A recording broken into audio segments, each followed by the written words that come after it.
स्वागत आहे तुमचं सुनीता सिंपल कुकिंगमध्ये। आज आपण झटपट चविष्ट अशी तांदळाची खीर कशी बनवायची ते पाहणार आहोत। तांदळाची खीर बनवण्यासाठी इथे मी इंद्रायणी तांदूळ घेतलेला आहे। वासाचा छान असा इंद्रायणी तांदूळ आहे। स्वच्छ 3-4 वेळा धुवून पाण्यामध्ये एक 10 ते 15 मिनिटच फक्त मी भिजत ठेवलेला होता। तुमच्याकडे जो तांदूळ असेल तो तुम्ही वापरू शकता। इथे मी दूध घेतलेला आहे, थोडंसं अगदी आपल्याला तूप लागेल, साखर लागेल, पाऊण वाटी साखर घेतलेली आहे, विलायचीची पावडर लागेल आणि ड्रायफ्रूट्समध्ये इथे काजूचे तुकडे करून घेतलेले आहेत, बदामाचे तुकडे करून घेतलेले आहेत, थोडेसे चारोळे आहेत आणि मनुका घेतलेले आहेत। हे एवढं साहित्य आपल्याला लागणार आहे। इथे मी या कढईमध्ये खीर बनवणार आहे, त्यासाठी मी इथे या कढईमध्ये सुरुवातीला थोडंसं पाणी उकळवायला ठेवलेलं होतं। ते पाणी आता मी ओतून देणार आहे, कारण त्यामध्ये आपण भाजी वगैरे बनवतो ना, तर त्यासाठी कढई आपली म्हणजे क्लीन करून घेणं गरजेचं असतं। सर्वात अगोदर आपल्याला या तांदळातील पाणी काढून घेतलेलं आहे। आता आपण हे मिक्सरवरती याची भरड अशी काढून घेऊयात। हे पहा, इथे मी तांदळाची भरड अशी काढून घेतलेली आहे आणि 1 चमचाभर तांदूळ मी इथे असा ठेवलेला होता आणि ही बाकीच्याची भरड करून घेतलेली आहे। आता इकडे गॅसवरती मी कढई गरम करायला ठेवलेली आहे, त्यामध्ये आपण 1 छोटा चमचा तूप घालून घेऊयात। हे गाईचं तूप आहे। साधारणतः 1 ते 1.5 चमचा मी तूप घेतलेला आहे। आता आपण त्यामध्ये हे ड्रायफ्रूट्स घेतलेले आहे, ते आपण हलकेसे यावरती परतून घेऊयात। सर्वात अगोदर मी इथे बदाम घातलेले आहे।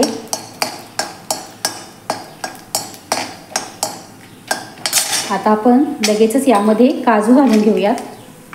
काजू परतायला फार वेळ लागत नाही, त्यासाठी मी अगोदर सुरुवातीला बदामच घालून घेतले। आता हे चारोळे घेतलेले आहेत, ते देखील घालून घेते आणि या मनुका आहेत त्या देखील आपण यामध्ये घालून घेऊया आणि मीडियम गॅसवरती हे छान असं तांबूस रंगावरती आपण परतून घेऊयात। हे हलकेसे आपले परतलेले आहे। मी आता हे काढून, हे पहा, इथे आपले ड्रायफ्रूट छान परतलेले आहेत तुपावरती। आता आपण याच तुपामध्ये, इथे साधारणतः भरपूर तूप राहिलेला आहे, तर त्याच तुपामध्ये आपण हे तांदूळ आहेत ते घालून घेऊयात आणि ते तांदूळ देखील आपण या तुपावरती छान असे परतून घ्यायचे आहेत। खमंग असा वास येतो याचा आणि खीर पण आपली अशी खूप चवदार लागते। फार वेळ लागत नाही, झटपट होणारी खीर आहे ही। पितृपक्षामध्ये ही खीर आवर्जून बनवली जाते प्रत्येकाच्या घरोघरी। आता काही भागामध्ये तांदळाची खीर बनवली जाते, तर काही भागामध्ये गव्हाची किंवा खपली गव्हाची खीर देखील बनवली जाते। सोलापूरच्या साईडला साधारणतः खपली गव्हाची किंवा साध्या गव्हाची खीर बनवली जाते।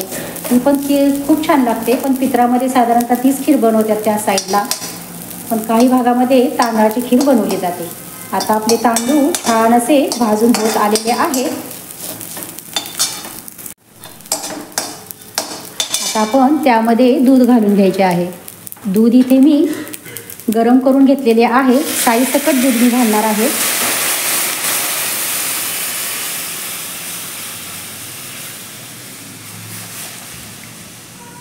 हे सर्व दूध आपण यामध्ये घालून घेतलेलं आहे। आता आपण हे एकसारखं छान असं हलवत राहायचं आहे, म्हणजे तांदळाच्या गुठळ्या वगैरे होणार नाहीत। जरी ते आपल्याला तुपावरती भाजताना असे हे झालेले वाटत असले तरीसुद्धा नंतर आपण जसं जसं दुधामध्ये त्याला शिजवू तसं तसं ते तांदूळ मोकळे होतात। तुपावरती परतताना साधारणतः चिकटलेले असतात तांदूळ एकमेकाला। आपण गरम दुधामध्ये आपण ज्यावेळेस शिजवतो तर त्यावेळेस ते सर्व तांदूळ सुटसुटीत होतात आणि व्यवस्थित शिजतात देखील। आपण आता हे थोडंसं हलवून घेऊयात, छान असं मिक्स करूयात। पण तुपावरती तांदूळ परतून घेतला ना की खीरीची चव खूपच छान लागते। आता आपण हे 6 ते 7 मिनिट छान असं शिजू देऊयात दुधामध्ये।